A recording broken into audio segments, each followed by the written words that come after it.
नमस्कार, स्वागत है अपना बिहार में। मैं हूं आपके साथ हर्षदा। सबसे पहले बात करेंगे भोजपुर जिले की, जहां पर जिले के कोइलावर स्थित 114 आरएफएफ कैंप परिसर में मंगलवार को एक निशुल्क स्वास्थ्य जांच शिविर का आयोजन किया गया। इस स्वास्थ्य शिविर का उद्घाटन आरसीडब्ल्यू 114 आरएफ के अध्यक्ष ऋतु झा ने किया। शिविर का मुख्य उद्देश्य ग्रामीण क्षेत्र के लोगों को निःशुल्क स्वास्थ्य सुविधाएं मुहैया कराना था, जिसमें पटना के एक निजी हॉस्पिटल से आए विशेषज्ञ डॉक्टर्स की टीम ने हिस्सा लिया। बता दें कि टीम में मेडिसिन, स्त्री रोग और बाल रोग विभाग के अनुभवी चिकित्सक शामिल थे। करीब 100 से ज्यादा ग्रामीणों ने शिविर का लाभ उठाया और अपनी स्वास्थ्य संबंधी समस्याओं का समाधान कराया। शिविर में चिकित्सकीय परामर्श के साथ साथ उचित आहार संबंधी सुझाव भी दिए गए। जरूरतमंदों को निःशुल्क दवाएं भी उपलब्ध कराई गई। कार्यक्रम की सराहना करते हुए ग्रामीणों ने इसे एक जागरूकता भरा कदम बताया।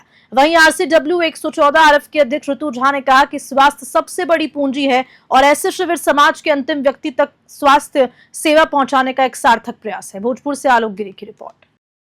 आज हमारे कैंप में 114 आरएएफ कोइलवर में निशुल्क स्वास्थ्य शिविर का आयोजन किया गया है। इसका उद्देश्य यही है कि यहाँ के जो निवासी हैं, स्थानीय निवासी हैं, उनको हम निशुल्क स्वास्थ्य परीक्षण की सुविधा दे सकें, उनको निशुल्क दवाइयाँ उपलब्ध करा सकें, उनकी मुसीबतों को, उनके स्वास्थ्य संबंधित जो भी दिक्कतें हैं उनके बारे में हम जान सकें और भी हम डॉक्टर्स को बुला सकें। जैसे अभी एशियन सिटी हॉस्पिटल से डाइटिशियन आई हैं, गायनोकोलॉजिस्ट आई हैं, जनरल फिजिशियन भी आए हैं और ये सभी उनका जांच करेंगे। और भी अगर किसी डॉक्टर की ज़रूरत पड़ेगी तो हम लाएंगे। और स्थानीय निवासियों के साथ साथ कैंप में जो उपस्थित हैं, महिलाएं, बच्चे और पुरुष, उन सबका भी निःशुल्क आज इलाज के लिए वो आए हैं यहाँ पर दिखाने के लिए डॉक्टरों से।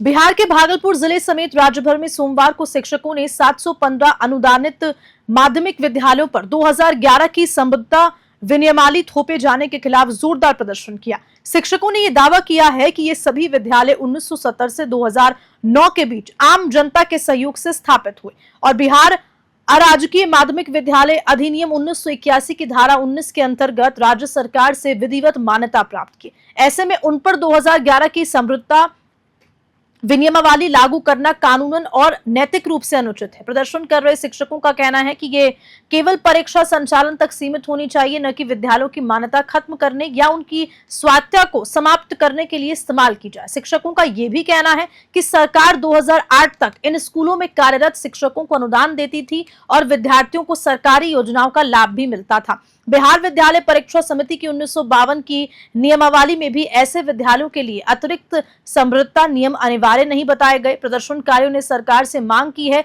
कि वे 2011 को इन विद्यालयों पर लागू करने का निर्णय तत्काल वापस ले, अन्यथा यह आंदोलन और व्यापक रूप लेगा। भागलपुर से राहिल सिद्दीकी की रिपोर्ट।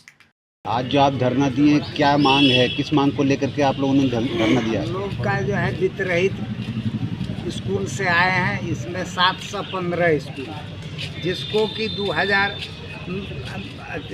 1981 अधिनियम के जो है दिया गया था। लेकिन सरकार ने क्या किया कि 2013 में जो है संशोधित कर इसके कोड को निलंबित कर दिया।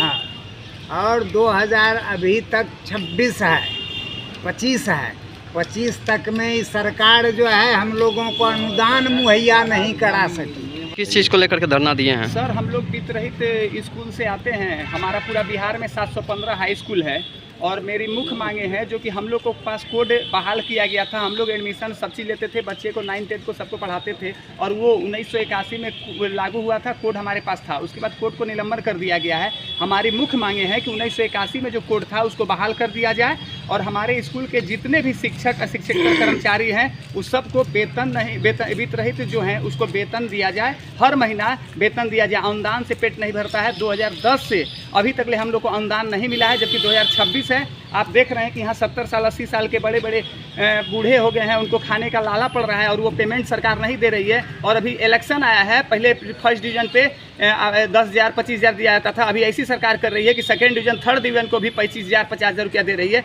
सरकार के पास उसके लिए पैसा है, साइकिल पोसा के लिए पैसा है, लेकिन टीचर को वेतन देने के लिए पैसा नहीं है। खिचड़ी, अंडा ये सब चलाने के लिए सरकार के पास पैसा है और शिक्षक को पेमेंट करने के लिए आज 2010 के बाद से हम लोग को सैलरी नहीं मिली है, अनुदान नहीं मिला है। मैं आप लोग के माध्यम से कहना चाहूँगा, मीडिया बंधुओं के माध्यम से, कि सरकार तक आवाज़ उठाए, और नहीं तो हम लोग सड़क से लेके पटना तक ले आंदोलन करेंगे।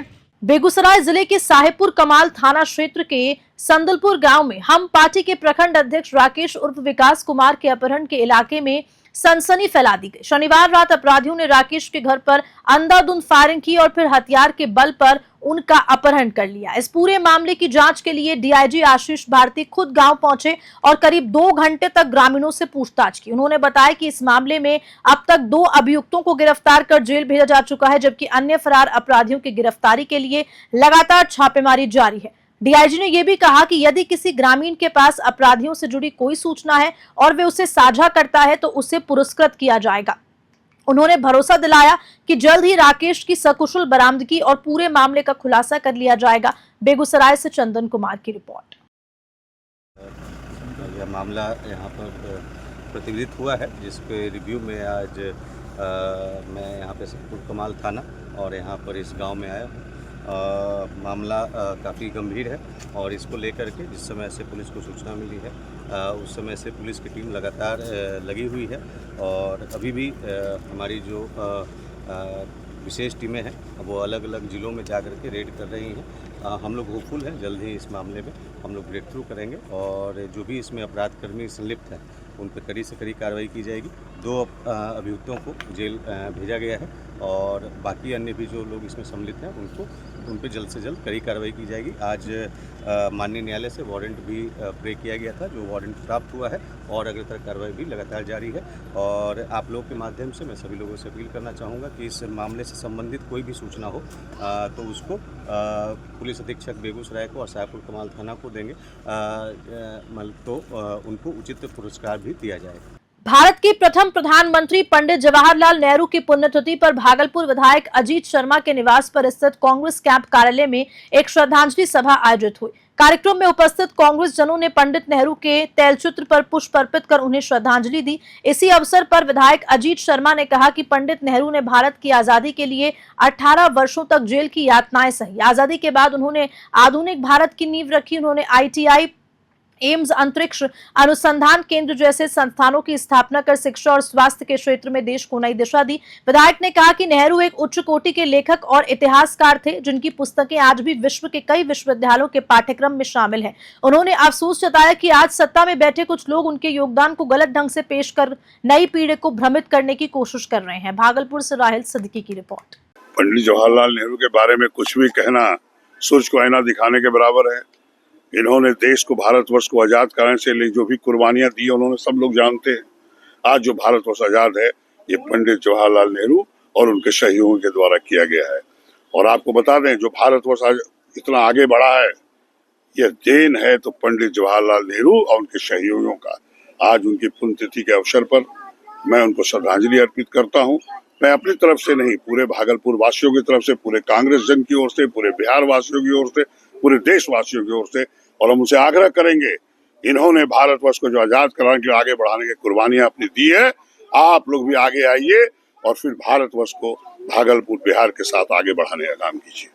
सासाराम में AIMM की एक अहम बैठक आयोजित की गई, जिसमें मुख्य अतिथि के रूप में पहुंचे पार्टी के राष्ट्रीय प्रवक्ता सह युवा प्रदेश अध्यक्ष एडवोकेट आदिल हसन ने केंद्र सरकार पर जमकर निशाना साधा। उन्होंने कहा कि PM नरेंद्र मोदी सिर्फ चुनाव के समय बिहार आते हैं और झूठे वादों से जनता को गुमराह करने की कोशिश करते हैं। आदिल हसन ने कहा कि जिस तरह से असरुद्दीन ओवैसी लगातार जनता और देश हित की बातें करते हैं, वहीं प्रधानमंत्री मोदी सिर्फ खोखले वादे करते हैं। उन्होंने रोहतास जिले के डालमियानगर में वर्षों से बंद पड़े कारखाने को पुनः चालू करवाने की मांग भी बैठक में उठाई।